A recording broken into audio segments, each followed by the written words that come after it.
Happy Independence Day Mubarak. First of all, I will congratulate all the students and the STEAM faculty on this Independence Day of Pakistan. Uh, Today, we are conducting the third of 5 exam focus revision sessions on CAF2 text practices. The timings for today's session are from 2 to 5:15 p.m. with necessary breaks, which will be announced as required. These sessions will be conducted at ICAP House Lahore and will also be available on ICAP's Facebook page, that is icap.cs and via Zoom. Students joining through Zoom can ask questions using the question answer box, while those participating through Facebook can use their comment section to ask their questions. The material being used today will be available through a link in the comment section of this video on our Facebook page. This link will be pinned for easy access by the students. We're lucky enough that we have Sir Ali Imran with us for this session. Sir Ali Imran has 9 years of teaching experience. Initially, he started his career as a CFO in the pharmaceutical sector. However, he soon realized that teaching was his true passion and decided to pursue it as his profession.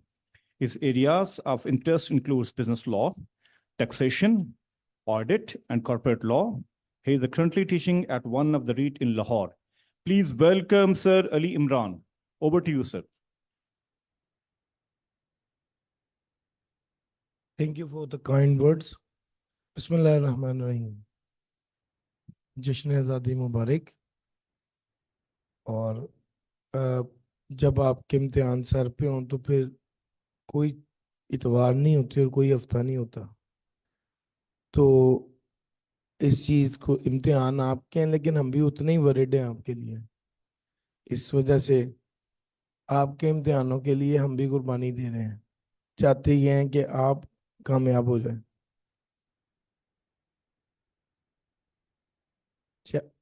Day 3 है हमारा और session 1, इसमें हम chapter 11, 12, 13 को deal कर रहे होंगे। Chapter number 11 की बात करूं तो उसमें 3 एरियाज हैं मेनली। एक लॉसेस, दूसरा टैक्स क्रेडिट्स और तीसरा एग्जेम्पशंस। अच्छा जनाब, सबसे पहले लॉसेस की बात कर लेते हैं। लॉस क्या होता है? जब एक्सपेंस ज्यादा हो और इनकम कम हो तो उसे लॉस कहते हैं। अब दूसरे नंबर पे ये बात आ गई कि लॉस को एडजस्ट करना क्या होता है। यानी एक हेड में गेन आया है, दूसरे हेड में लॉस आया है, क्या ये आपस में सेट ऑफ हो जाएगा? If the answer is yes तो इसे कहते हैं एडजस्टमेंट होना। तीसरे नंबर पे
अच्छा जनाब, अब ना हम हेड बाय हेड लॉस को देखते हैं।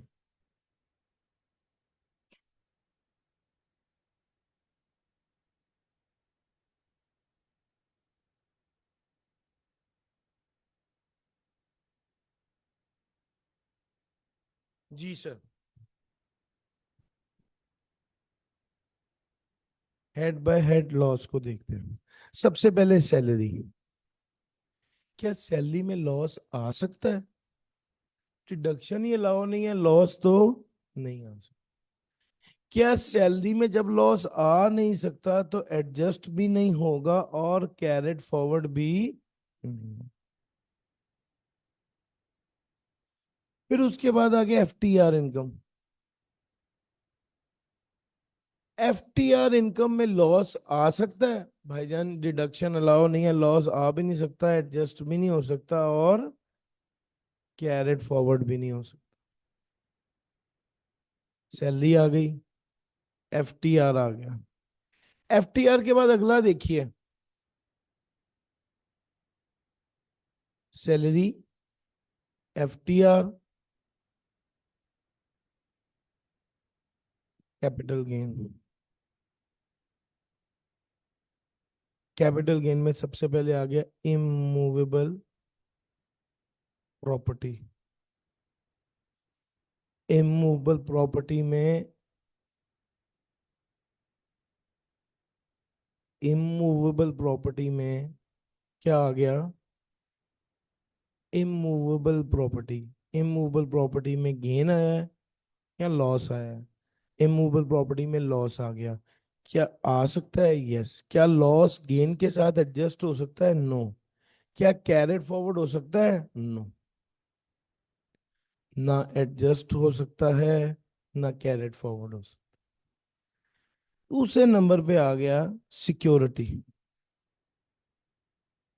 सिक्योरिटी, यार सिक्योरिटी में कल बताया यू फोन की सिम और डीवीडी, याद है ना?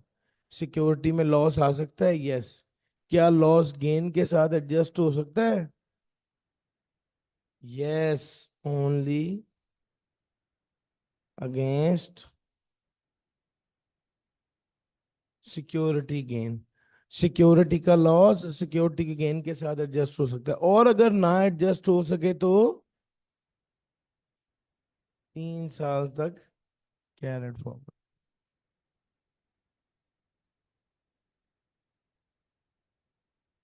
तीसरे नंबर पे आ गया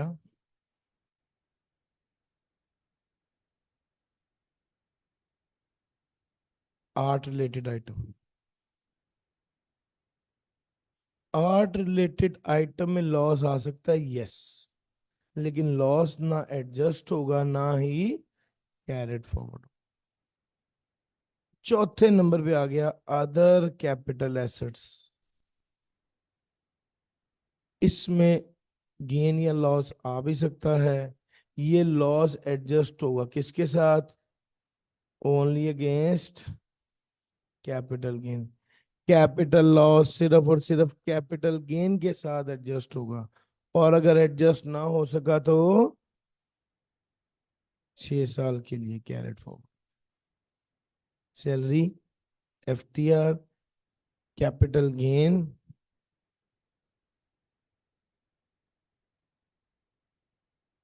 salary, FTR, capital gain.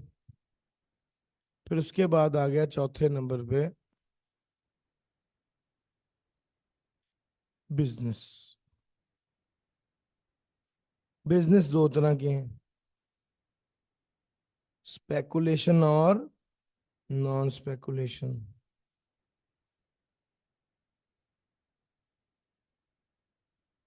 Speculation और नॉन स्पेकुलेशन।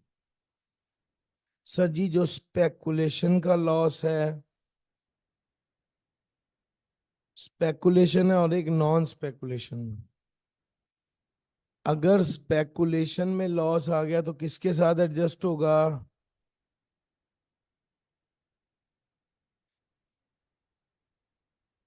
स्पेकुलेशन का लॉस स्पेकुलेशन गेन के साथ एडजस्ट होगा, और अगर एडजस्ट ना हो सका तो, अगर एडजस्ट ना हो सका तो 6 साल के लिए कैरेट फॉरवर्ड हो जाएगा, स्पेकुलेशन का लॉस है, 6 साल के लिए कैरेट फॉरवर्ड हो जाएगा। जबकि नॉन स्पेकुलेशन की बात करूं, एक है स्पेकुलेशन और एक है नॉन स्पेकुलेशन। नॉन स्पेकुलेशन की बात करूं तो इसमें लॉस आ जाए तो ये लॉस आ भी सकता है और एडजस्ट होगा किसके साथ, किसी भी हेड के साथ एडजस्ट हो जाएगा।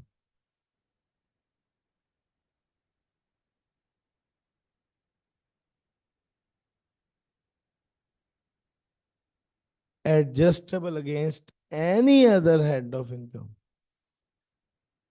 और अगर एडजस्ट ना हो सका तो 6 साल के लिए carried forward.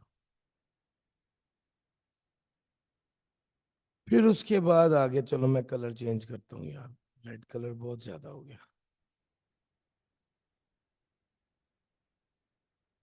Income from property, income from property में लॉस आ भी सकता है। लॉस आ गया तो किसके साथ एडजस्ट होगा,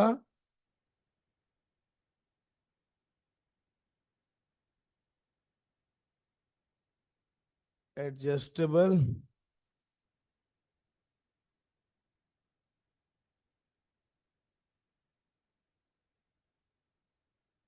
किसी भी हेड के साथ एडजस्ट हो जाएगा। लेकिन अगर एडजस्ट ना हो सका तो कैरेट फॉरवर्ड नहीं होगा। एडजस्ट ना हो सका तो कैरेट फॉरवर्ड नहीं होगा। Salary, FTR, capital gain, business, income from property, और अगला क्या है, इनकम फ्रॉम अदर सोर्स। इसका भी सेम सीन है, लॉस आ सकता है, किसी भी हेड के साथ एडजस्ट हो जाएगा, लेकिन कैरेट फॉरवर्ड नहीं। सर मैंने बातों बातों में आपको लॉस पूरा बता दिया। इस रिवीजन में भी, रिवीजन कराते हुए भी मैंने इस चीज को मेक श्योर किया कि मैं लिख के बताऊं। हालांकि क्लिक करके तो मैं बड़ी आसानी से आपको आगे 3 3 मिनट में करा देता, लेकिन लिखने से इंसान के दिमाग में बैठता है। इस तरह सर सारी चीजें, सैलरी, एफटीआर, कैपिटल गेन की चारों चीजें, बिजनेस, स्पेकुलेशन, नॉन स्पेकुलेशन। अब अगर अच्छा एक जुमला और सुनो, अगर गेन टैक्सेबल ना हो तो लॉस एडजस्टेबल नहीं। अगर गेन टैक्सेबल ना हो तो लॉस एडजस्टेबल नहीं होता। अगली बात सुने,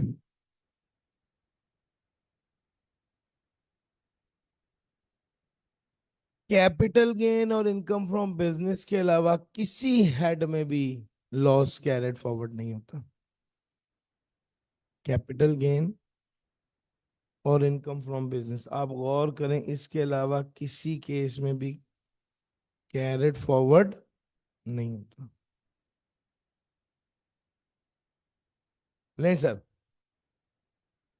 ये सारी डिस्कशन थी।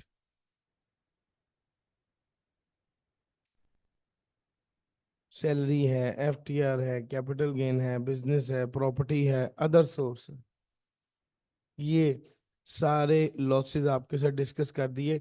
एक बात और बारीकी वाली डिस्कस करनी है, यहां पर जो नॉन स्पेकुलेशन का लॉस है इसके बारे में मैंने मजीद बात करनी है।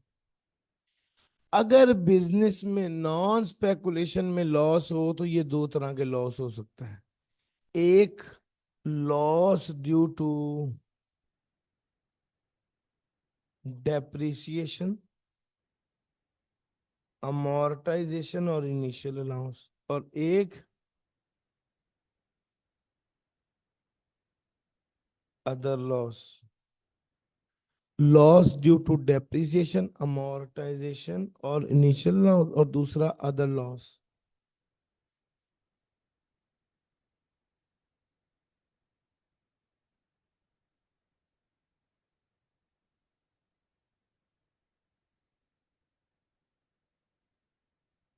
ये जो loss due to depreciation amortization और इनिशियल अलाउंस है, ये loss due to depreciation amortization और इनिशियल अलाउंस है, ये वाला लॉस, इसके बारे में क्या कहा जाता है, ये अनलिमिटेड टाइम के लिए कैरेट फॉरवर्ड होगा। ये वाला लॉस 6 साल के लिए कैरेट फॉरवर्ड होगा, और ये वाला लॉस अनलिमिटेड टाइम के लिए कैरेट फॉरवर्ड होगा।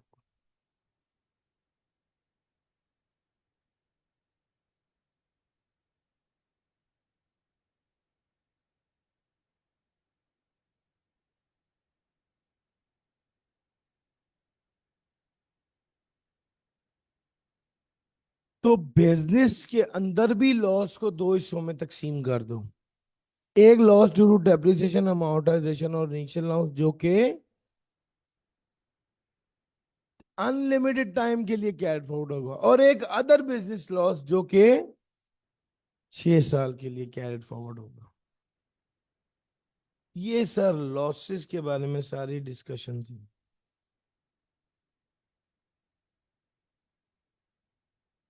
अब मैं चल रहा हूं टैक्स क्रेडिट्स की तरफ। टैक्स क्रेडिट की बात करूं,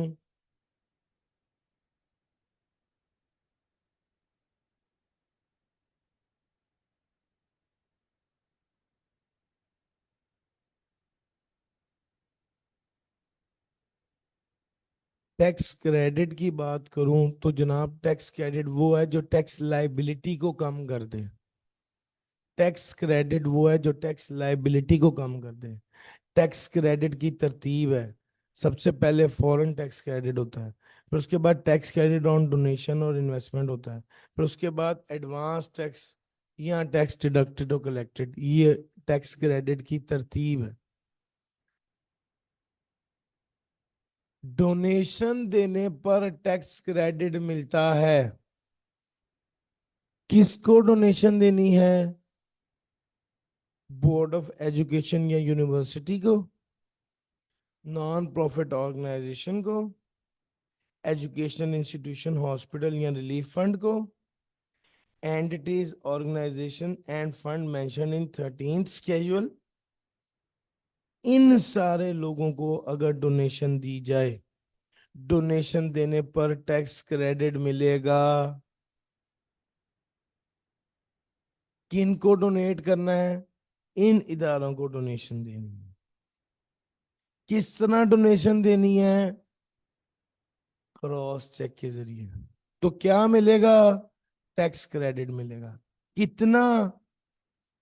A over B into C. Now what is A? Tax liability. What is B? Taxable income. What is C? वो अमाउंट जिस पर टैक्स क्रेडिट मिलना है। What is C? वो अमाउंट जिस पर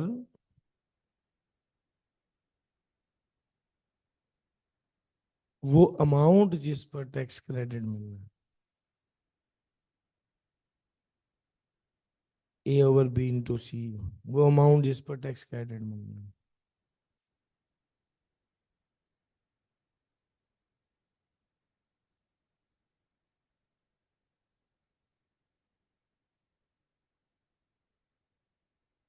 Fair market value of property given as donation shall be determined at the time it is given। Sir जी ऐसा भी हो सकता है कि आपने क्या किया हो, आप पैसों की सूरत में डोनेशन ना दे बल्कि कोई चीज दे दें। तो अगर आपने गाड़ी, प्लॉट या कोई चीज एज डोनेशन दे दिया है तो फिर उसकी फेयर मार्केट वैल्यू डोनेशन के तौर पे ली जाएगी।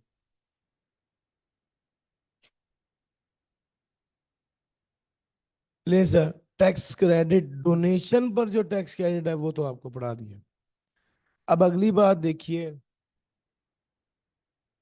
अगला जो पॉइंट है ये टैक्स क्रेडिट है मगर ये डोनेशन पे नहीं है बल्कि contribution to pension fund.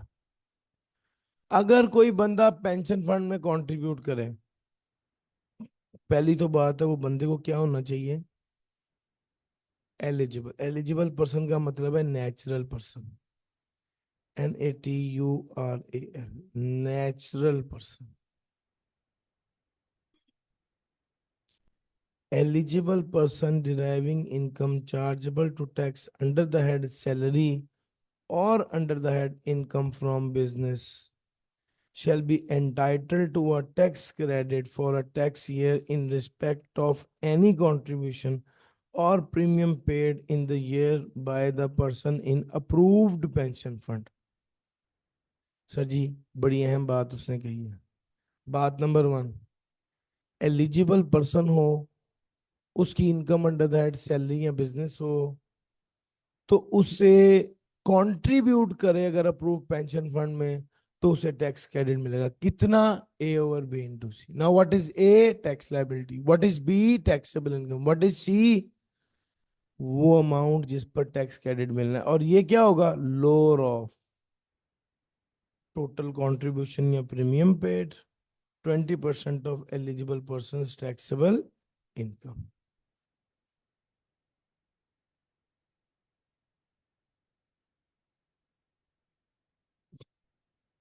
Ji.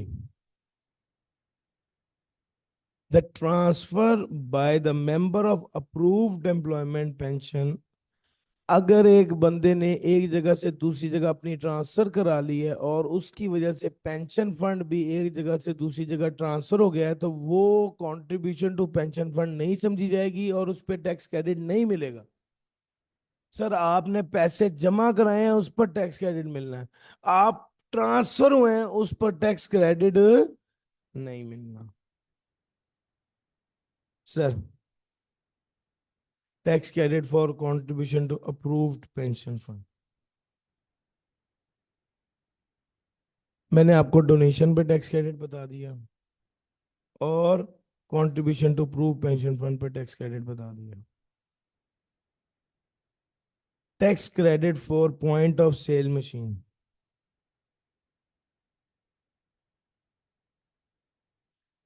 Point of sale machine, ये तीसरी बात है। वो बंदा जो एफबीआर के कहने पर पॉइंट ऑफ सेल मशीन लगाएगा और उसे इंटीग्रेट करेगा एफबीआर के सिस्टम के साथ, तो उसे भी टैक्स क्रेडिट मिलेगा। कितना? 1.5 लाख पर मशीन या एक्चुअल जितना खर्चा हुआ, which ever is lower. 1.5 lakh पर मशीन या एक्चुअल जितना खर्चा हुआ, which ever is lower. Tax credit for certain person, tax credit for certain person.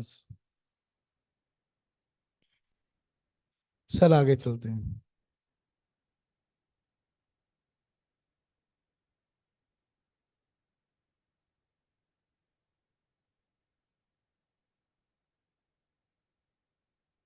अब आगे चलते हैं सर जी। ये 3 टैक्स क्रेडिट मैंने पढ़ा दिया, अब ये चौथा टैक्स क्रेडिट। कुछ ऐसे लोग हैं जिनको 100% टैक्स क्रेडिट मिलता है। कौन है सर? 2 लोग हैं, 4 शर्तें हैं। पहला कौन है? जो बंदा कोल माइनिंग प्रोजेक्ट में इन्वॉल्व है और बिजली बनाने के लिए कोल सप्लाई करता है, वो। और दूसरा, जो पाकिस्तान सॉफ्टवेयर एक्सपोर्ट बोर्ड से मंजूर शुदा है, उस बंदे को। इन दोनों लोगों को 100% टैक्स क्रेडिट मिलेगा अगर 4 शर्तें पूरी हो जाएं। 4 शर्तें कौन सी हैं? शर्त नंबर 1, आप इनकम टैक्स रिटर्न जमा कराते हो। शर्त number 2, tax required to be deducted और कलेक्टेड हो। शर्त number 3, withholding tax statement for the relevant tax year have been filed. शर्त number 4,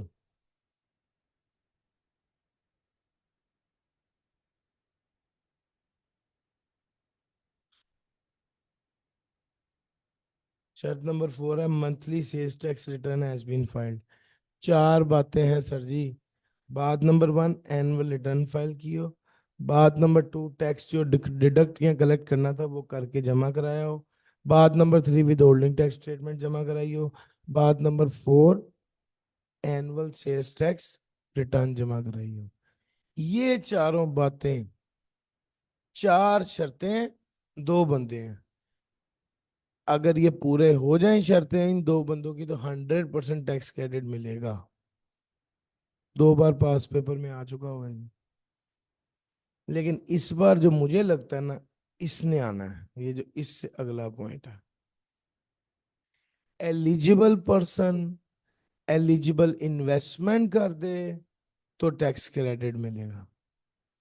eligible person eligible investment कर दे तो टैक्स क्रेडिट मिलेगा। सबसे पहला सवाल ये पैदा होता है कि एलिजिबल पर्सन कौन है।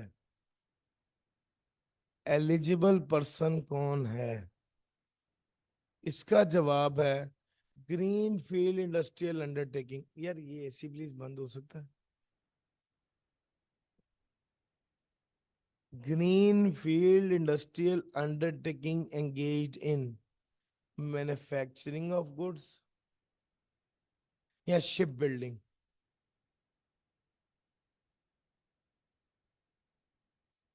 ग्रीन फील्ड इंडस्ट्रियल अंडरटेकिंग जो कि एंगेज हो मैन्युफैक्चरिंग ऑफ गुड्स या शिप बिल्डिंग का। दूसरा इंडस्ट्रियल अंडरटेकिंग जो कि एंगेज हो manufacturing of plant for the generation of renewable energy from sources like solar and wind.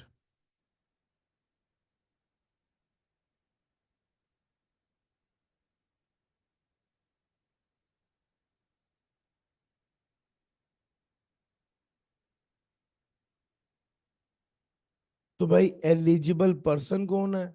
सबसे पहले वो जो ग्रीन फील्ड इंडस्ट्रियल अंडरटेकिंग हो और मैन्युफैक्चरिंग या शिप बिल्डिंग कर रही हो। दूसरा इंडस्ट्रियल अंडरटेकिंग हो जो कि ऑल्टरनेट सोर्सेज से बिजली बना रही हो जैसे कि सोलर या विंड मिल। ये दो एलिजिबल पर्सन है। अच्छा ग्रीन फील्ड इंडस्ट्रियल अंडरटेकिंग क्या होती है पहले इसको डिफाइन कर लेते हैं।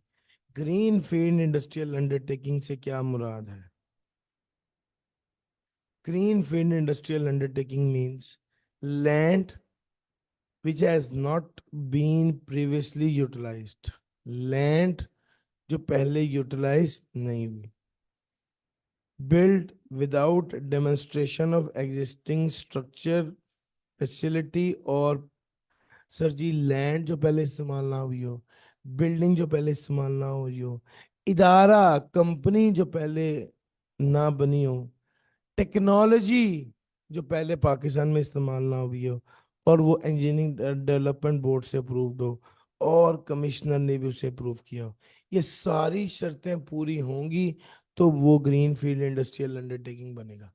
सर क्या सबसे पहले लैंड पहले इस्तेमाल ना हुई हो, बिल्डिंग पहले इस्तेमाल ना हुई हो, कंपनी पहले इस्तेमाल ना हुई हो, चौथा क्या है टेक्नोलॉजी जो पहले इस्तेमाल ना हुई हो, पांचवा क्या है इंजीनियरिंग बोर्ड जो है वो अप्रूव कर दे, और फिर उसके बाद छठा क्या है is approve by commissioner, commissioner भी इसको अप्रूव कर।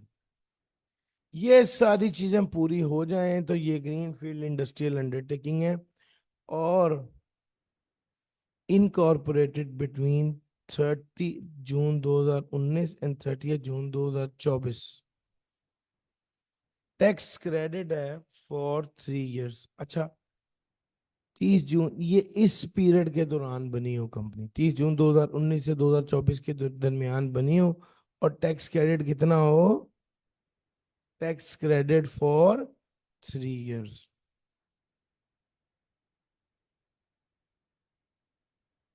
इनकॉर्पोरेटेड बिफोर 1 जुलाई 2023। इनकॉर्पोरेटेड बिफोर 1 जुलाई 2023। ये इंडस्ट्रियल अंडरटेकिंग है जो ऑल्टरनेट एनर्जी से बिजली बना रहे हैं। ये 1 जुलाई 2023 से पहले इनकॉर्पोरेट हुई हो और टैक्स क्रेडिट मिलेगा 5 साल के लिए। ये बड़ी अहम बात है कि अब तक जित इस टैक्स क्रेडिट के अलावा कोई ऐसा टैक्स क्रेडिट नहीं है जो कैरेट फॉरवर्ड होता हो। ये वो वाहिद टैक्स क्रेडिट है जो कैरेट फॉरवर्ड होता है। अगर ग्रीन फील्ड इंडस्ट्रियल अंडरटेकिंग है तो 2 साल के लिए कैरेट फॉरवर्ड हो रहा है, और अगर सोलर और विंड बनाने से बिजली बनाने का कोई प्रोजेक्ट है तो 4 साल सर। यार 5 साल के लिए क्रेडिट मिल रहा है ना, यानी 1 साल वो और अगले 4, तो कैरेट फॉरवर्ड कितने अरसे के लिए होगा? 4 साल। एलिजिबल पर्सन ये है। एलिजिबल इन्वेस्टमेंट की बात करने लगा हूं। सर जी इन्वेस्टमेंट नहीं होनी चाहिए। सर जिस चीज पर इन्वेस्ट कर रहे हैं वो 0 मीटर हो, 0 मीटर ब्रांड न्यू हो, पुरानी नहीं, यूज्ड नहीं, मशीनरी नहीं, बिल्डिंग नहीं, इक्विपमेंट नया, हार्डवेयर नया, सॉफ्टवेयर नया, कोई सेल्फ जनरेटेड भी नहीं होना चाहिए और कोई यूज्ड भी नहीं होना चाहिए। कोई सेल्फ जनरेटेड भी नहीं होना चाहिए और कोई यूज्ड भी नहीं होना चाहिए। मिलेगा क्या? टैक्स क्रेडिट मिलेगा। टैक्स क्रेडिट मिलेगा कितना? 25% ऑफ इन्वेस्टमेंट। अब इन्वेस्टमेंट तो यार मिलियंस में होती है, इसका क्रेडिट भी मिलियंस में होता है। 25% ऑफ एलिजिबल इन्वेस्टमेंट है। इन्वेस्टमेंट भी एलिजिबल होनी चाहिए और वो पर्सन भी एलिजिबल होना चाहिए। यहां पर एक चीज बड़ी अहम है समझने वाली, वो ये है कि क्या पता वो आपको सवाल दे दे और उसमें आपको चार चीजें नहीं बताए और सॉफ्टवेयर बता दे कि सेल्फ जनरेटेड है, मार्केट में ऐसा 100 रुपए का मिलता है, हमारा 30 रुपए लगे हैं। आपने कहना भाई इस पर टैक्स क्रेडिट नहीं मिलेगा। यूज्ड है या सेल्फ जनरेटेड है उस पर टैक्स क्रेडिट नहीं मिलना। जब आपने टैक्स क्रेडिट कैलकुलेट करना है तो वो सॉफ्टवेयर जो सेल्फ जनरेटेड है उसको क्या कर देना है? निकाल देना है। उस पर टैक्स क्रेडिट नहीं मिलेगा। नहीं sir.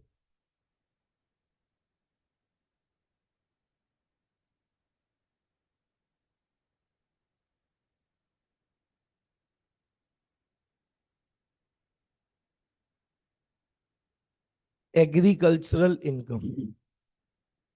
Agricultural income means income which satisfies the following condition.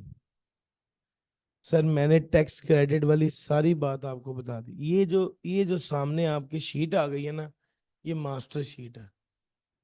जैसे जैसे आप किताब पढ़ेंगे वैसे वैसे आपको इस शीट की कदर पड़ेगी। इस शीट में हर चीज लिखी हुई है और ये हम आपके लिए आपको साथ दे रहे हैं। सर जी अब मैं आ गया हूं एग्जाम्पशंस की तरफ। सर हमने बार बार पढ़ा था एग्रीकल्चरल इनकम एग्जेम्प्ट होती है। यस, एग्रीकल्चरल इनकम एग्जेम्प्ट होती है। लेकिन एग्रीकल्चर इनकम होती क्या है?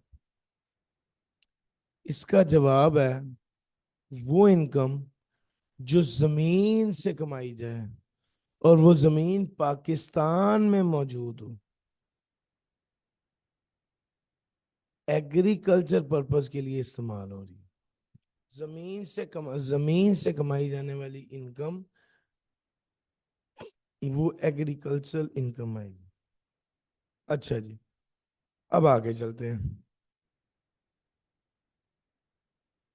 एग्रीकल्चरल इनकम एग्जेम्प्ट होती है। एग्रीकल्चरल इनकम एग्जेम्प्ट होती है वो इनकम जो जमीन से कमाई जाए। The income derived from land may be in the form of rent or revenue. The land must be used for agriculture income and be situated in Pakistan. और वो इनकम जो जमीन से कमाई जाए और वो जमीन पाकिस्तान की हो और वो जमीन इस्तेमाल किसके लिए हो रही हो? एग्रीकल्चर पर्पस के लिए इस्तेमाल हो रही है। तो agricultural income derived by a person during the tax year shall be exempt from tax. ये exempt from tax हो।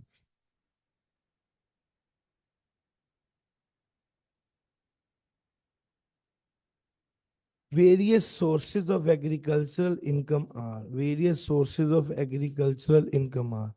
अच्छा अगर कोई बंदा, अच्छा एक इसमें कॉन्सेप्ट होता है receiver of rent in kind का। इसका क्या मतलब है? मेरी जमीन थी, मैंने एक बंदे को जमीन ठेके पर दे दी, उससे तय ये किया कि 50% फसल मैं लूंगा। अब जो मैं रेंट इन काइंड ले रहा हूं इसको कहते हैं receiver of rent in kind. मैं ये फसल लेकर बेचकर पैसे कमाऊं वो भी एग्रीकल्चर इनकम एग्जेम्प्ट है। एक बंदा जो एक बंदा जो एग्रीकल्चर इनकम कमाए, एग्रीकल्चर उगाए और उसको बेचकर पैसे कमाए वो भी, उसकी इनकम भी एग्जेम्प्ट है। एक बंदा जो जमीन ठेके पर दे और उसको ठेके के तौर पे जो पैसा, ठेके के तौर पे जो फसल का हिस्सा मिले उसको बेचकर पैसे कमाए वो भी क्या होता है? एग्जेम्प्ट होता है। तीसरे नंबर पे वो कहता है कोई ऐसा काम करे जिससे वो फसल मार्केट में बिकने के काबिल हो जाए। यानी गंदुम के दानों को खोशों से अलहदा करना ताकि गंदुम मार्केट में बिकने के काबिल हो जाए, इसको कहते हैं, ये भी एग्रीकल्चरल इनकम। तो भाई एग्रीकल्चरल इनकम की अगर मैं बात करूं तो सबसे पहली बात है कल्टीवेटर काश्तकार की इनकम, दूसरी बात है receiver of rent in kind उसकी इनकम, तीसरे नंबर पे income from the performance of any process by the cultivator. आप कल्टीवेटर ने कोई ऐसा प्रोसेस किया जिसके जरिए वो कल्टीवेटर ने कोई ऐसा प्रोसेस किया जिसके जरिए वो इनकम वो फसल मार्केट में बिकने के काबिल हो जाए, वो भी एग्जाम्प्ट है। तीसरा, income from the building shall be agricultural income, ये तीसरी बात है। सर अगर वो बिल्डिंग फसल के साथ कनेक्टेड जगह पर बनी है, अगर वो बिल्डिंग फसल के साथ कनेक्टेड जगह पर बनी है, income from building shall also be agriculture income subject to the following condition. Building is owned and occupied by a cultivator or receiver of rent in kind. Building is situated in an immediate vicinity of the land used for agriculture purpose. Building is required as a dwelling house.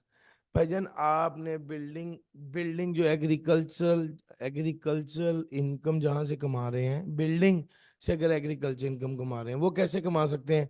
जहां पर फसल लगी हुई उसके साथ ही connected जगह पर एक बिल्डिंग है, वो उस बिल्डिंग को गोदाम के तौर पे यहाँ लोगों के रहने के लिए इस्तेमाल किया जा रहा है और आप उसका किराया ले रहे हैं, तो ये किराया भी एग्रीकल्चर इनकम होगा और एग्जेम्प्ट होगा, एग्रीकल्चर इनकम होगा और एग्जेम्प्ट होगा। अच्छा, ये तो बात हो गई एग्रीकल्चर इनकम में शामिल क्या क्या है। तो हमने कहा एग्रीकल्चर इनकम में क्या शामिल होगा। पॉइंट नंबर 1, जमीन की इनकम, जो जमीन पाकिस्तान में मौजूद हो और एग्रीकल्चर पर्पज के लिए इस्तेमाल हो रही है। फिर उसके बाद मैंने कहा एग्रीकल्चर इनकम में क्या क्या शामिल है, एग्रीकल्चर इनकम में क्या क्या शामिल है। इसमें हम आगे गए और हमने कहा था कि कल्टीवेटर या receiver of rent in kind की इनकम भी एग्जाम्प्ट है। दूसरे नंबर पे हमने कहा था performance of any process by the cultivator, कोई भी ऐसा process, performance of any process by the cultivator और receiver of rent in kind, जिससे वो चीज मार्केट में बिकने के काबिल हो जाए वो। और तीसरे नंबर पे बिल्डिंग का किराया, अगर वो बिल्डिंग इमीडिएट विसिनिटी में है और किसके लिए इस्तेमाल हो रही है, रहने के लिए इस्तेमाल हो रही है, गोदाम के तौर पे इस्तेमाल हो रही है। सर जी आगे चलता हूँ, इनकम फ्रॉम, अच्छा अब एक मिसाल लो, ये बड़ी इंपॉर्टेंट डिस्कशन है। लेट्स से मिचल्स के फार्म्स हैं, वो खुद ही स्ट्रॉबेरी उगाते हैं और उस स्ट्रॉबेरी को उगाकर बेचते हैं। स्ट्रॉबेरी को उगाते हैं और स्ट्रॉबेरी को उगाकर उस जब स्ट्रॉबेरी उग जाती है उससे उसको जैम बनाते हैं और जैम बनाकर बेचते हैं। स्ट्रॉबेरी को उगाने से जो इनकम आ रही है उस पर टैक्स नहीं लगना, लेकिन जैम जो बनेगा उस पे टैक्स लगेगा। पॉइंट समझ आ रहा है? तो यहां पर करेंगे ये कि बाजोकात एग्रीकल्चर प्रोडक्ट खुद आप प्रोड्यूस कर रहे हैं और उसको खुद अपने लिए रॉ मटेरियल के तौर पे इस्तेमाल कर रहे हैं। इस केस में कॉस्ट ऑफ एग्रीकल्चर प्रोडक्ट किसके बराबर लेंगे, फेयर मार्केट वैल्यू के बराबर। Cost of agriculture product fair market value के बराबर लेंगे। और एक बार जब आपने एग्रीकल्चर प्रोडक्ट की फेयर मार्केट वैल्यू ले ली है, तो याद रखना, एक बार जब आपने एग्रीकल्चर प्रोडक्ट की फेयर मार्केट वैल्यू ले ली है तो इसका मतलब ये है कि अब आप इसका मतलब ये है कि अब आप बिल्कुल भी एग्रीकल्चरल एक्सपेंस इनकम में से माइनस नहीं कर सकते। जब आपने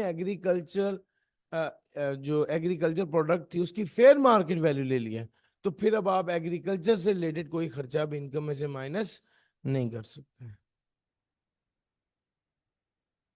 अच्छा जी, डिप्लोमेटिक एंड यूनाइटेड नेशन की इनकम एग्जाम्प्ट होती है। Foreign government officials, foreign government officials, इसका क्या मतलब है?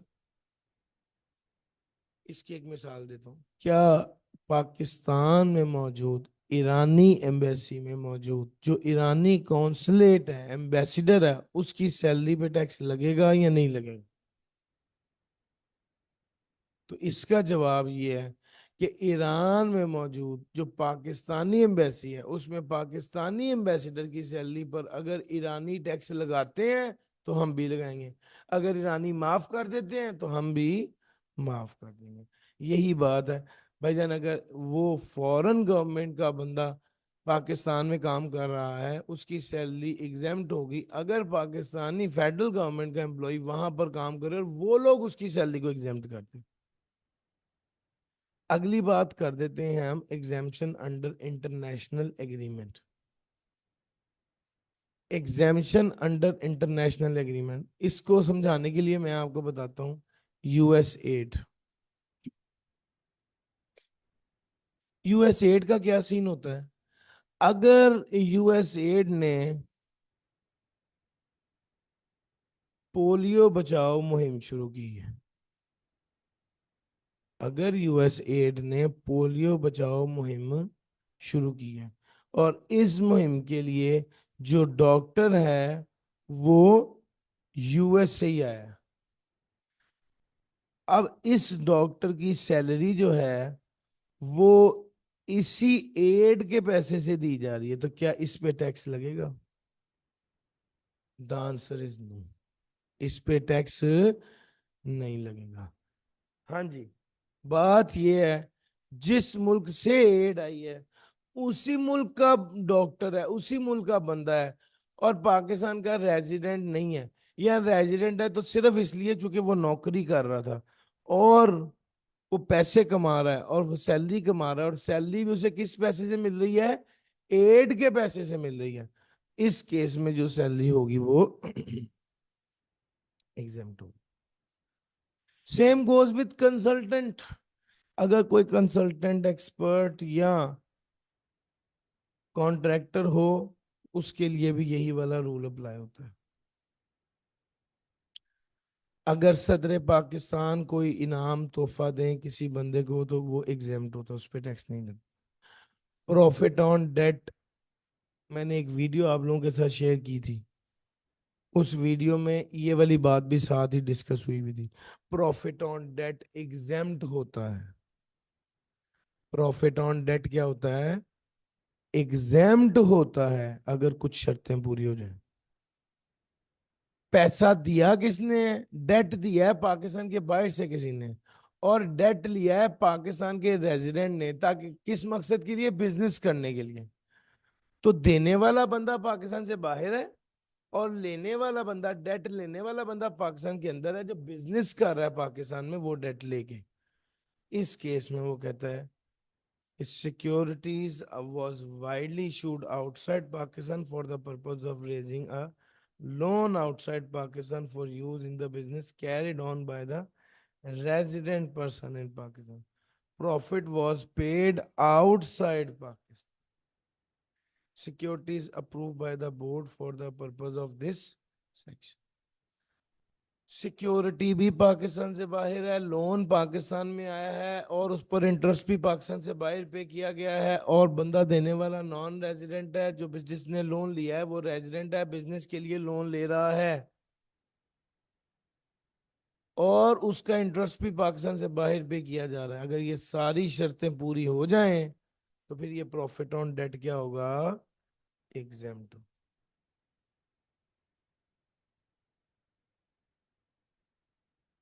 प्रॉफिट ऑन डेट एग्जेम्प्ट होगा। सर जी, हायर एजुकेशन के लिए कोई स्कॉलरशिप मिले तो वो एग्जाम्प्ट होगा। मियाँ बीवी में अलैदगी हो जाए, तलाक हो जाए, शोहर बीवी को पैसे दे, बीवी शोहर को पैसे दे, हक महर के पैसे दिए जाएं, जो भी दिया जाए वो क्या होगा? एग्जाम्प्ट होगा। इसमें एक बात यह है कि शोहर ने बीवी को दुकान दे दी, दुकान से जो फायदा हुआ है वो एग्जाम्प्ट होगा, लेकिन बीवी ने वो दुकान किराए पर दे दी और उसे किराया आ रहा है, इस किराए पे टैक्स लगेगा, इस किराए पे टैक्स लगेगा। फेडरल गवर्नमेंट की इनकम पे टैक्स नहीं लगता, प्रोविंशियल गवर्नमेंट और लोकल गवर्नमेंट की इनकम पे टैक्स नहीं लगता अगर वो अपने हदूद में, अपनी जुरिस्डिक्शन में बिजनेस कर रहे हो। लेकिन अगर ये प्रोविंशियल गवर्नमेंट या लोकल गवर्नमेंट किसी दूसरे सूबे की हदूद में बिजनेस कर रहे हो तो इस पे टैक्स लगेगा।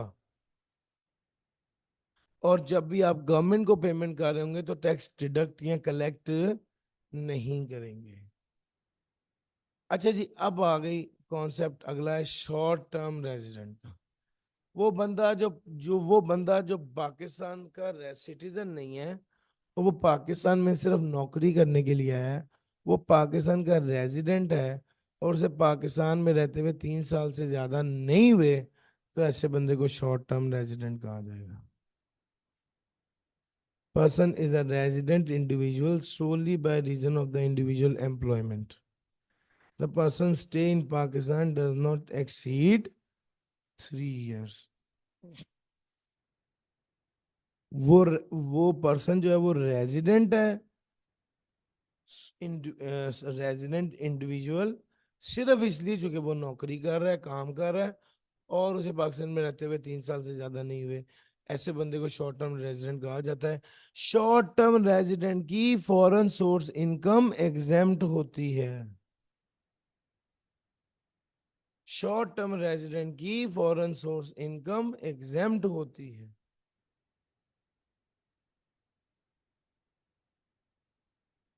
शॉर्ट टर्म रेजिडेंट की फॉरेन सोर्स इनकम एग्जेम्प्ट होती है।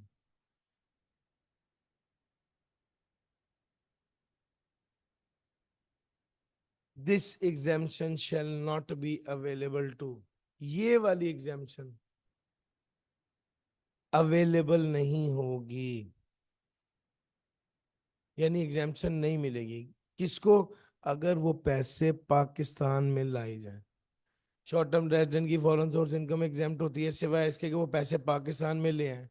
पाकिस्तान में मौजूद एक चाइनीज इंजीनियर है, उसका चाइना में प्लाजा है, तो जो चाइना में उसका प्लाजा है उसकी इनकम पे टैक्स पाकिस्तान में लगेगा या नहीं? द आंसर इज नहीं लगेगा। अलबत्ता अगर वो बंदा पाकिस्तान, अगर उसकी इनकम पाकिस्तान में लाई जाए तो उस पे टैक्स लगेगा। अगर उसने वो कराया HBL पाकिस्तान के अकाउंट में वसूल किया तो उस पे टैक्स लगेगा। Income derive from business of person establish in Pakistan. Sir जी, अगर शॉर्ट टर्म रेजिडेंट ने पाकिस्तान में बिजनेस एस्टेब्लिश करके पैसे कमा रहा है तो इस पे भी टैक्स लगेगा। 5 बातें मैंने आपसे बताई। सबसे पहला ये, शॉर्ट टर्म रेजिडेंट वो होता है जो नौकरी के घर से पाकिस्तान में है, उसे पाकिस्तान में रहते हुए 3 साल से ज्यादा नहीं हुए।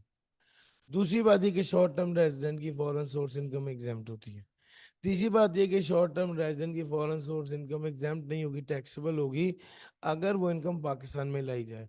चौथी बात यह कि शॉर्ट टर्म रेजिडेंट की फॉरेन सोर्स इनकम टैक्सेबल नहीं होगी, एग्जाम्प्ट नहीं होगी, टैक्सेबल होगी अगर इनकम डिराइव की जाए from business of person established in Pakistan. Sir, ये आ गया। फिर आ गया रिटर्निंग एक्सपेट्रिएट। 2018 में एक बंदा रेजिडेंट था, 19, 20, 21, 22, इन 4 सालों में वो बंदा क्या था? नॉन रेजिडेंट था। रिटर्निंग एक्सपेट्रिएट कहते हैं लौट के आने वाले को। वो बंदा जो पाकिस्तान का रेजिडेंट नहीं रहा पिछले 4 साल, कम से कम लगातार 4 साल। 2018 में रेजिडेंट था, 19, 20, 21, 22 में क्या था? नॉन रेजिडेंट था। 2023 में क्या हो गया? फिर रेजिडेंट हो गया।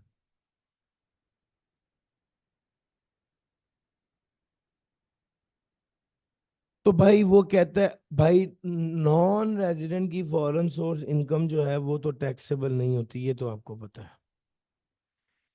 लेकिन अगर वो रिटर्निंग एक्सपेट्रिएट है, पिछले 4 साल से उसकी इनकम, पिछले 4 साल से वो नॉन रेजिडेंट है, इस साल रेजिडेंट हुआ, तो जिस साल रेजिडेंट हुआ वो साल और उससे अगले साल उसकी फॉरेन सोर्स इनकम क्या होगी?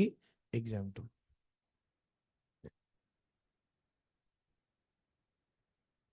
ले सर, ये सारी बातें मैंने आपको बता दी चैप्टर 11 से रिलेटेड। अब आ जाओ चैप्टर 13। मैंने टैक्स क्रेडिट आपको डोनेशन का भी पढ़ा दिया, मैंने टैक्स क्रेडिट आपको डोनेशन का भी पढ़ा दिया, और टैक्स क्रेडिट आपको कंट्रीब्यूशन टू पेंशन फंड का भी पढ़ा दिया, और 100% टैक्स क्रेडिट भी पढ़ा दिया, और एलिजिबल पर्सन अगर एलिजिबल इन्वेस्टमेंट करे तो जो टैक्स क्रेडिट मिलता है वो भी पढ़ा दिया। अब एक टैक्स क्रेडिट रह गया, कौन सा? Foreign tax credit. उसकी बात कर लो। सर क्रक्स बताने लगा हूं पहली स्लाइड में। अगर किसी बंदे की फॉरेन सोर्स इनकम हो और उसने उस पर टैक्स पे किया हो, और वो foreign source income taxable income में शामिल हो, जी, फॉरेन सोर्स इनकम है, फॉरेन टैक्स पे किया हुआ है, foreign source income taxable income में शामिल है, तो स्टेप 4 क्या होगा? फॉरेन टैक्स क्रेडिट मिलेगा। कितना?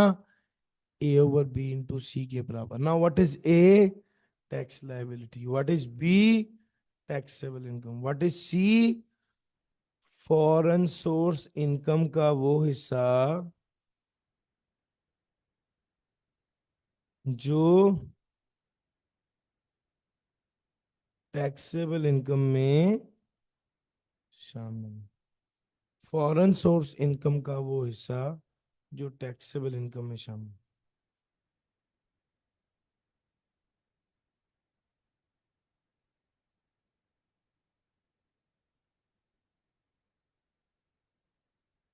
Principles of taxation of foreign source income of resident person. अच्छा, ये फॉरेन सोर्स इनकम है किस चिड़िया का नाम? जिस तरह पाकिस्तान सोर्स इनकम होती है इसी तरह ही फॉरेन सोर्स इनकम होती है। जिस तरह पाकिस्तान सोर्स इनकम के हेड होते हैं इसी तरह ही फॉरेन सोर्स इनकम के हेड होते हैं। जिस तरह पाकिस्तान सोर्स इनकम में इनकम होती है, खर्चे होते हैं, इनकम में से खर्चे लेस करके नेट इनकम लिखी जाती है, इसी तरह ही फॉरेन सोर्स में भी लिखी जाती है। अब मसला ये है कि अब मेरी बात आराम से सुनना। अगर एक बंदा पाकिस्तान में बिजनेस कर रहा है, पाकिस्तान का रेजिडेंट है, वो बाहर से पैसे कमाता है, बाहर भी टैक्स देता है, फिर पाक चूंकि वो रेजिडेंट है तो foreign source income taxable in Pakistan है, तो यहां पर भी टैक्स देता है, उसको तो बहुत ज्यादा टैक्स लग जाता है। इसका जवाब ये है कि जिस बंदे की फॉरेन सोर्स इनकम हो और उसने फॉरेन में भी टैक्स दिया हो, तो उसे टैक्स क्रेडिट मिल जाएगा। कितना? जितना उसने बाहर टैक्स दिया है, या जितना उसका उसने पाकिस्तान में टैक्स बनता है, विच एवर इज लोअर, उसके बराबर। सर आ जाओ मेरे साथ। मैं इधर उधर की बातें करने की बजाय ना एक एग्जांपल अगर करा दूं ना, इस एग्जांपल में 3-4 बातें सारी कवर हो जाएंगी जो जो मैं समझाना चाहता हूँ। सबसे पहली बात है, फॉरेन सोर्स इनकम को अलहदा लिखो, पाकिस्तान सोर्स इनकम को अलहदा लिखो। पाकिस्तान सोर्स इनकम आ गया,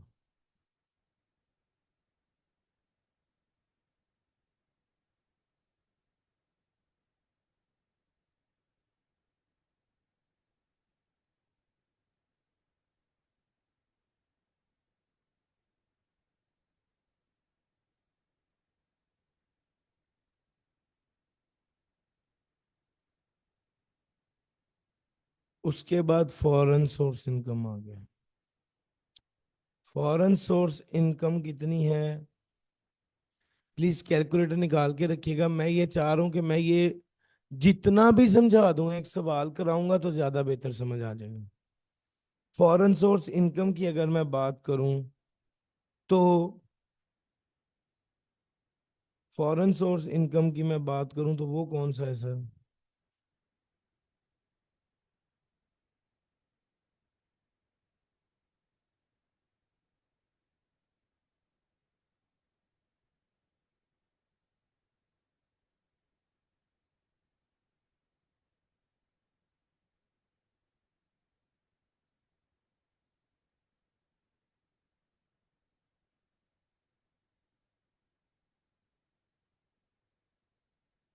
टोटल इनकम आ गई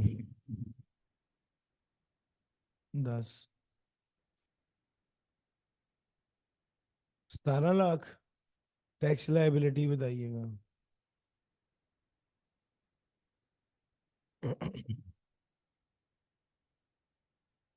टैक्स लायबिलिटी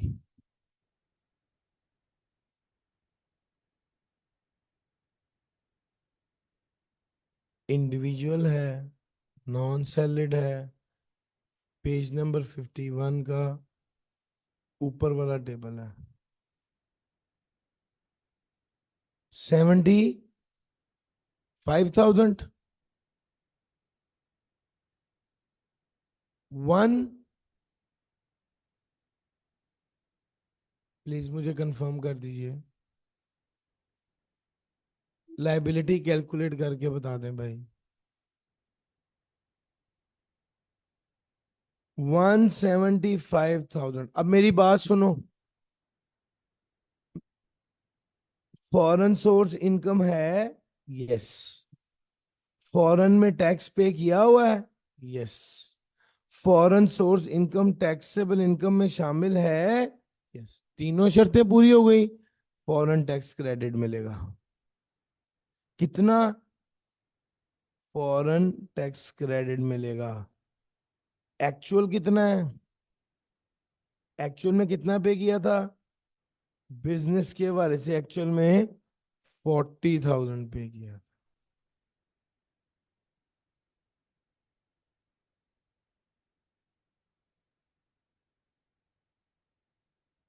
एक्चुअल में पे किया था 40,000।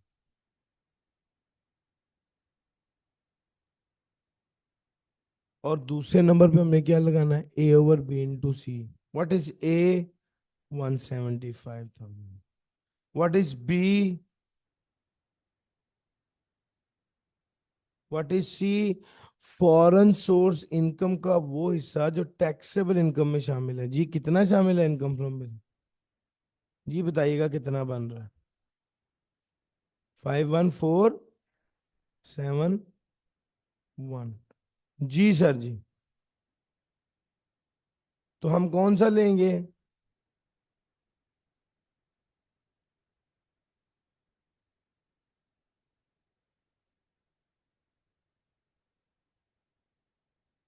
अच्छा जी। फिर उसके बाद आ जाओ foreign tax credit capital gain. Actual कितना था? 2.5 लाख। एक्चुअल 2.5 लाख था ना सर? अब दूसरा क्या है? A over B into C. Now what is A?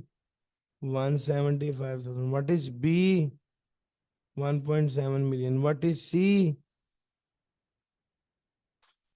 Foreign source income का वो हिस्सा जो टैक्सेबल इनकम में शामिल है। जी 4,6।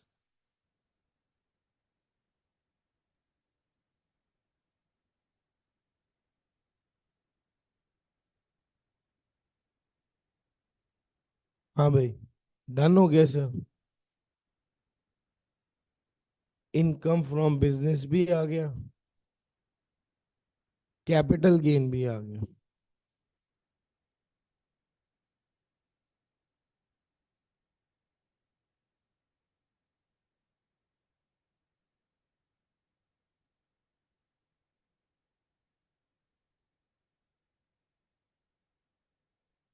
अब जो असल पॉइंट सिखाना है ना, वो पता है क्या है?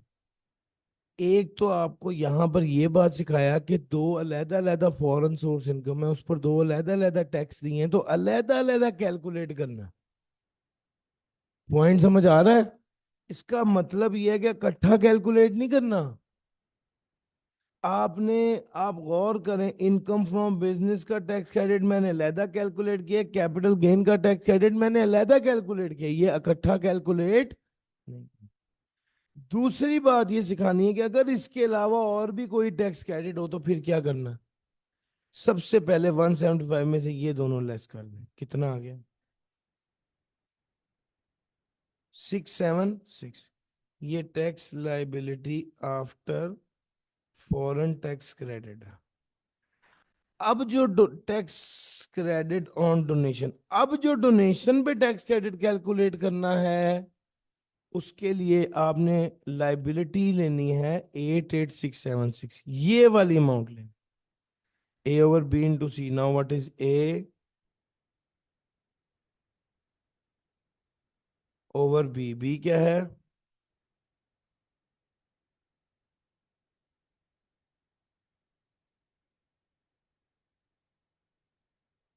A over B into C. C क्या है?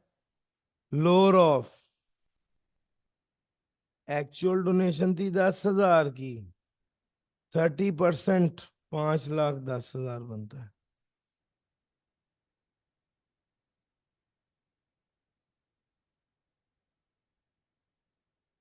जी सर, कितना हो गया?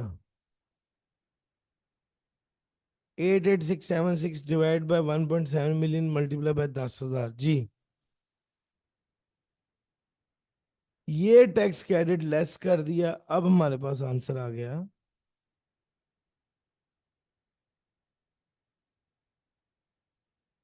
88। मैंने आपको बातों बातों में पता क्या सिखा दिया है?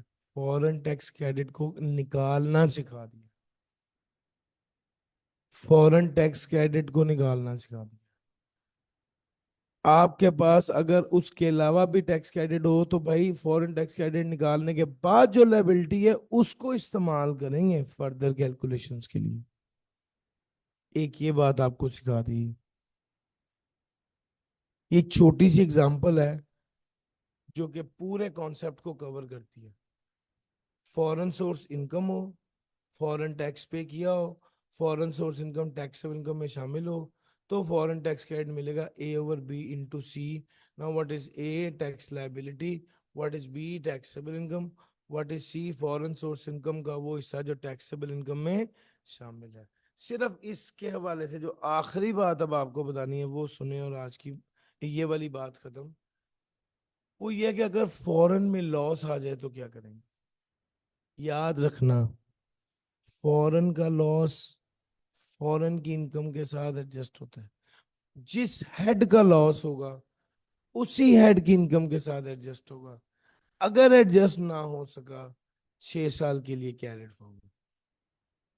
फॉरेन लॉस के बारे में क्या रूल है? जिस हेड का लॉस होगा उसी हेड की इनकम के साथ एडजस्ट होगा, और अगर एडजस्ट ना हो सका तो 6 साल के लिए कैरेट फॉरवर्ड।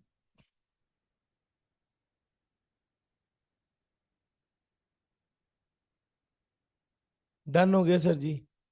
ये सारी चैप्टर 13 भी आपको करवा दिया।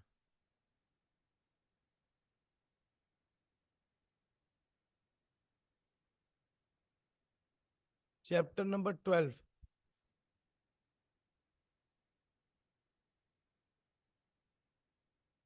Chapter number 12, deceased individual. वो बंदा जो फौत हो गया, अगर उसकी कोई इनकम थी तो उस पर टैक्स लगेगा। यस। कौन जमा कराएगा? Legal representative. कितना? अगर वो जिंदा होता तो जितना टैक्स लगना था उसके मरने पर भी उतना ही टैक्स जमा करवाया जाएगा। अगर वो बंदा जो जायदाद छोड़ के गया वो 100 रुपए की है, उसका जो टैक्स बन रहा है वो 150 है, तो क्या लीगल रिप्रेजेंटेटिव अपनी जेब से पैसे अदा करेगा? The answer is no. Legal representative personally liable नहीं होता, वो up to the state of the deceased person liable होता है। अगर आपने कोई आर्टिस्टिक चीज बनाई है जो जिसको काम करते हुए आपको 24 माह से ज्यादा हो गए हैं, और आपने वो चीज बनाकर बेची है, तो जो इनकम होगी उसे 3 साल पे तकसीम करके डिवाइड बाय 3, आपके पास ऑप्शन है कि जितनी इनकम आई है उसे डिवाइड बाय 3 करके 3 सालों में इक्वली तकसीम करके टैक्स करें। माइनर चाइल्ड की इनकम पे टैक्स लगता है, यस। उसके माँ या बाप दोनों में से जिसकी इनकम ज्यादा हो, माइनर चाइल्ड की इनकम माँ या बाप जिसकी इनकम ज्यादा हो उसकी इनकम में ऐड होती है और उस पर टैक्स लग जाता है।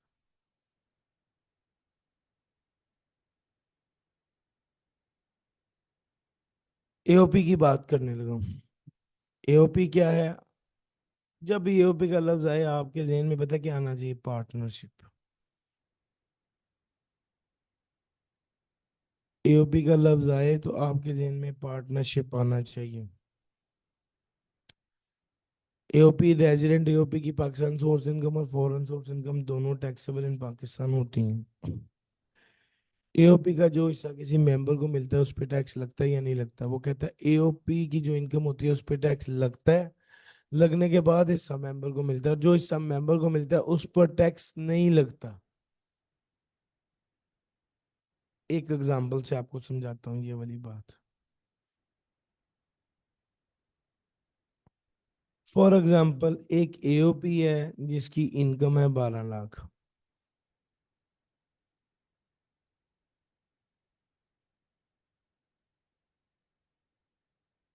एक एओपी है जिसकी इनकम है 12 lakh. Taxable income by AOP for the year is 1.2 million.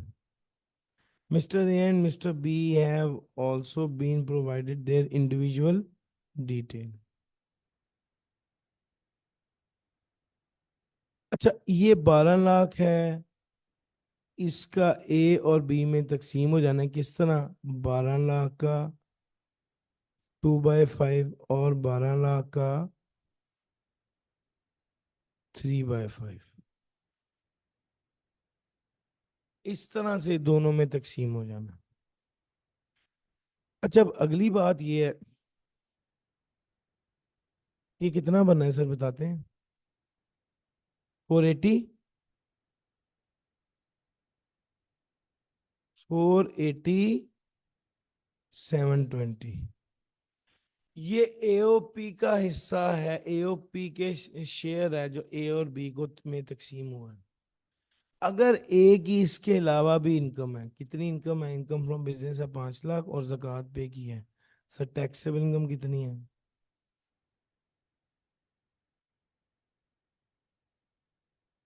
ये मिस्टर ए की टैक्सेबल इनकम है।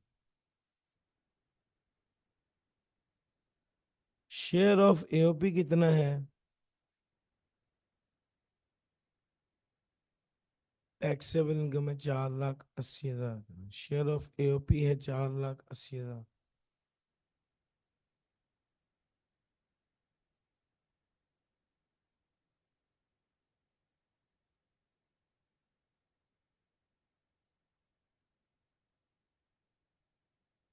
Total income for rate purposes है 9,60,000। Tax liability for rate purpose निकालिएगा। आपने करना क्या होता है, आपने मिस्टर ए की इंडिविजुअली इनकम निकाल ली जो टैक्सेबल इनकम है, इसमें शेयर ऑफ एओपी ऐड कर दिया, total income for rate purposes निकाली, tax liability for rate purposes भी निकालिए।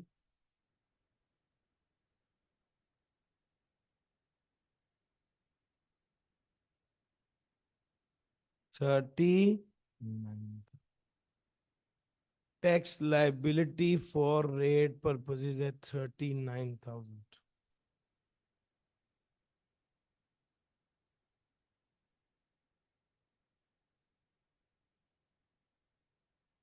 Actual tax liability, A over B into C. Now what is A? Tax liability 39 over B 9,60,000 into C। Ji sir, 19,500। Sir आपने गौर किया कि AOP का जो हिस्सा mister A को मिला है उसके साथ किया क्या है? मिस्टर ए की टैक्सेबल इनकम अलहदा निकाली, एओपी का वो हिस्सा जो मिस्टर ए को मिला है उसको ऐड कर दिया, टोटल इनकम निकाली रेट पर्पज के लिए, टैक्स लाइबिलिटी निकाली रेट पर्पज के लिए, और फिर एक्चुअल टैक्स लाइबिलिटी ले ली जो 39,000 डिवाइड बाय 960 मल्टीप्लाई बाय 480।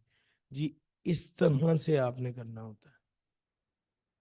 यही असल क्रक्स और डिस्कशन है एओपी की, कि भाई एओपी अपनी इनकम पर खुद टैक्स देता है। अब एओपी ने अपनी इनकम पर टैक्स दे दिया, टैक्स देने के बाद जो पैसा बचा वो उसने मेंबर को दिया, तो जो मेंबर को पैसे मिले उस पर दोबारा टैक्स लगेगा? द आंसर इज नो, नहीं लगेगा। एओपी ने जो एक बार टैक्स दे दिया तो मेंबर को उसका हिस्सा मिलने पर दोबारा टैक्स नहीं लगेगा, अलबत्ता रेट पर्पसेस के लिए ऐड होगा इनकम में।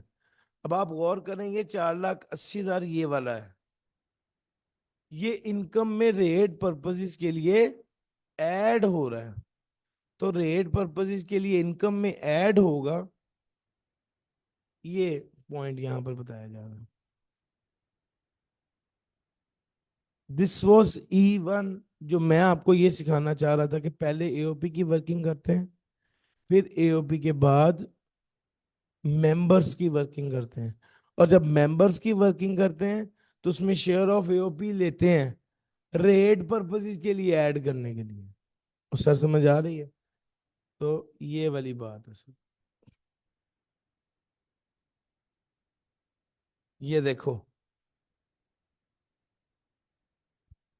फिर उसके बाद यहां पर उसने एक बात कही, ये देखो, एओपी का जो हिस्सा मेंबर को मिलता है वो टैक्सेबल नहीं होता बल्कि वो एग्जेम्प्ट होता है, लेकिन रेट पर्पसेस के लिए मेंबर की इनकम में शामिल होता है। ये वाला जुमला सिखाने के लिए मैंने पूरी एग्जांपल करवा दी। और यस और नो समझ आ गई? आगे आ जाओ।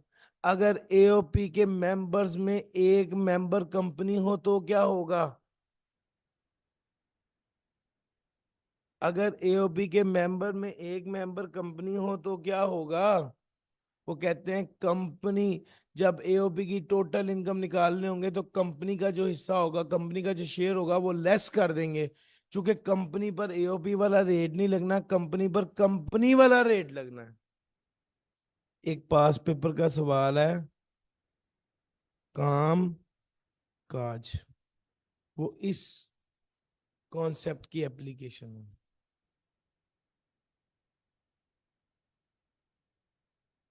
एओपी में अगर लॉस आ जाए, एओपी की इनकम आ जाए और शेयर ऑफ इनकम हो तो फिर तो रेट पर्पसेस के लिए मेंबर की इनकम में ऐड होती है, लेकिन अगर एओपी में लॉस आ जाए तो उसे क्या कर देंगे?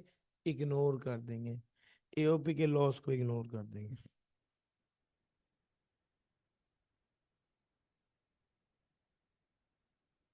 सर जी, वो कहते हैं कैसे निकालेंगे, टैक्स कैसे लगाएंगे, इंडिविजुअल जो कि मेंबर ऑफ एओपी है उसकी इनकम पे टैक्स कैसे लगाएंगे?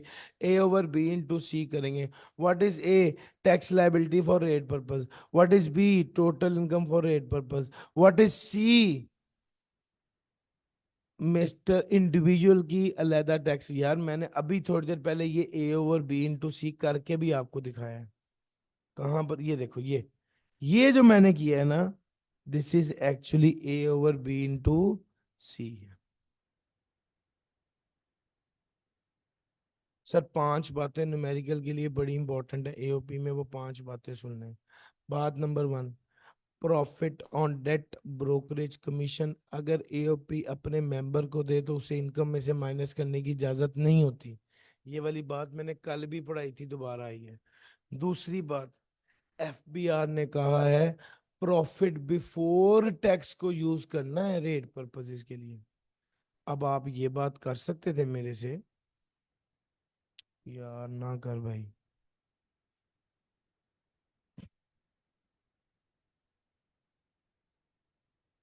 अब आप ये बात कर सकते थे सर एओपी है 12 लाख, 12 लाख पे टैक्स बनता है 30,000, 12 लाख पे टैक्स बनता है 30,000, तो बकाया 12 लाख में से 30,000 निकाल दें तो पीछे कितना बचा? तो वो टैक्स लेस करने के बाद नहीं दोनों को तकसीम करना था?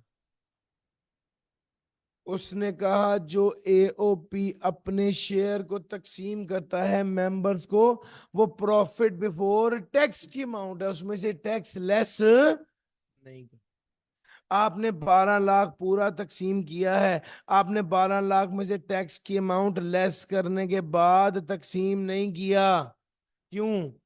लॉ कह रहा है सर, किताब में ऐसे ही लिखा हुआ है, ये देखो, प्रॉफिट बिफोर टैक्स है जिसे शामिल किया जाता है टैक्सेबल इनकम में रेट पर्पज। सर जी अगर एओपी में लॉस आ जाए तो वो मेंबर की इनकम के साथ एडजस्ट नहीं होगा। अगर, चौथी बात, अगर AOP, if an AOP has a income that fall under FTR, अगर एओपी की एफटीआर इनकम हो तो वो रेट पर्पसेस के लिए मेंबर की इनकम में शामिल नहीं होगी। अगर एओपी की एग्जेम्प्ट इनकम हो तो वो भी रेट पर्पसेस के लिए मेंबर की इनकम में शामिल नहीं होगी। लो सर, ये सारी डिस्कशन आपके साथ मैंने कर दी। एक छोटी सी थ्योरेटिकल बात चैप्टर 12 में उसके बाद लिखी हुई है, उसको डिस्कस करूं। Transfer of asset.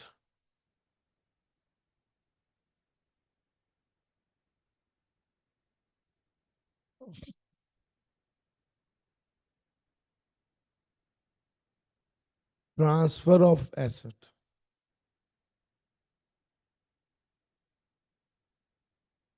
where any property is transferred to another purpose, but asset remains the property of the transferor. Rental income of such property will be treated as income of the transferor.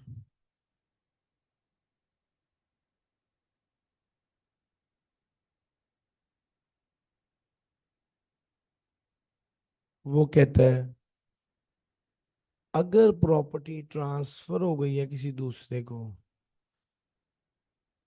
बाप ने बेटे को property transfer कर दी है लेकिन किराया अभी भी बाप ले रहा है, तो असल में प्रॉपर्टी का मालिक किसको समझा जाएगा? बाप को। और किराया बाप की इनकम में शामिल होकर टैक्स होगा। अगर बाप ने प्रॉपर्टी बच्चे के नाम पे ट्रांसफर कर दी है और ये ट्रांसफर इररिवोकेबल है, तो भाई फिर समझा जाएगा ये प्रॉपर्टी बच्चे के नाम मुंतकिल हो चुकी। अगर शौहर ने बीवी के नाम कोई प्रॉपर्टी ट्रांसफर कर दी है तो समझा जाएगा ये शौहर की प्रॉपर्टी है। हाँ, अगर बीवी ने बाकायदा पैसे दे के ये प्रॉपर्टी ली है तो इसे बीवी की प्रॉपर्टी समझा जाएगा। या बीवी ने अलैदगी इख्तियार करके ये प्रॉपर्टी ली है under an agreement to live apart, तो इसे बीवी की प्रॉपर्टी समझा जाएगा। अगली बात यह है कि अगर शौहर ने बीवी से पैसे लेकर प्रॉपर्टी बीवी के नाम की है लेकिन बीवी के पास पैसा शौहर नहीं दिया था, शौहर के पास से ही वो पैसा आया था जो उसने बीवी को दिया था, और फिर बीवी ने शौहर को वो पैसा देके प्रॉपर्टी ली, इस केस में समझा जाएगा कि ये प्रॉपर्टी शौहर की है। तो बात कहाँ मुकी? बात कंक्लूड ये हुई, शौहर ने बीवी को प्रॉपर्टी दी, समझा जाएगा ये प्रॉपर्टी शौहर की है। अलबत्ता शौहर ने बीवी को प्रॉपर्टी दी under an agreement to live apart, तो समझा जाएगा ये प्रॉपर्टी बीवी की है। बात नंबर 3, शौहर ने बीवी को प्रॉपर्टी दी और उसके एवज पैसे लिए, तो समझा जाएगा ये प्रॉपर्टी बीवी की है। बात नंबर 4, शौहर ने बीवी को प्रॉपर्टी दी और उसके बदले पैसे लिए, लेकिन वो पैसे बीवी के पास कहां से आए थे? शौहर नहीं दिए थे। तो सर समझ आ रही है? इस केस में समझा जाएगा कि ये प्रॉपर्टी शौहर की है। नहीं जनाब, कॉन्स्टिट्यूशन में कोई तब्दीली आ गई, पार्टनरशिप में एक पार्टनर ऐड हो गया, एक पार्टनर खत्म हो गया, पार्टनरशिप प्रॉफिट शेयरिंग रेशियो तब्दील होगी, कोई भी तब्दीली आ गई, जिस तरह अकाउंटिंग में करते थे उसी तरह ही टैक्स में करेंगे। सर अगर एओपी खत्म हो गया, अगर डिसकॉन्टिन्यूस हो गया, अगर एओपी खत्म हो गई है, डिसॉल्व हो गई है, तो डिसॉल्व होने के वक्त जो जो पार्टनर थे उनकी लायबिलिटी होगी कि वो जो टैक्स है वो जमा कराएं। सर जी, succession to business otherwise than on death, death के डेथ नहीं हुई उसके अलावा सक्सेशन है। Where a person carrying on any business or profession has been succeeded in any tax year by any other person otherwise than on the death of the predecessor and the successor continues to carry on that business or profession. Where अगर कोई person है वो carry कर रहा है, कारोबार कर रहा है और उसने दूसरे को, सर सक्सेशन कहते हैं जानशीनी को, अदर देन डेथ, बंदा मरा नहीं है, जिंदा है लेकिन उसने हैंड ओवर कर दिए इख्तियारात, तो जब सक्सेशन हुई है उसके पहले तक प्रीडिसेसर, पहले वाला, उसकी लायबिलिटी होगी कि वो टैक्स जमा कराए, और सक्सेशन के बाद सक्सेसर, बाद वाला, उसकी जिम्मेदारी है कि वो टैक्स जमा कराए। अगर प्रीडिसेसर टैक्स वालों को नहीं मिल पाता तो टैक्स वाले सक्सेसर से पैसे ले लेंगे और प्रीडिसेसर को कहेंगे और सक्सेसर को कहेंगे कि तुम प्रीडिसेसर से पैसे रिकवर कर लो। सर ये पॉइंट है सक्सेशन का जो आपके साथ डिस्कस हो गया। सर यहाँ पर चैप्टर 12 भी खत्म हुआ, हम एक ब्रेक कर लेते हैं, इसके बाद 15 मिनट की ब्रेक है, इसके बाद बड़ी डिटेल से मैंने आपको थॉरो न्यूमेरिकल्स कराने हैं, न्यूमेरिकल का फॉर्मेट कराऊंगा, उसके बाद एक न्यूमेरिकल प्लान करके आऊँ मैं, वो पूरा न्यूमेरिकल आपको कराऊंगा ताकि आपको पता चलेगा कि न्यूमेरिकल को हल कैसे करते हैं। ये एक जनरल डिस्कशन नहीं होगी, ये फुल फ्लैज न्यूमेरिकल सेशन होगा इंशाल्लाह आफ्टर 15 मिनट्स।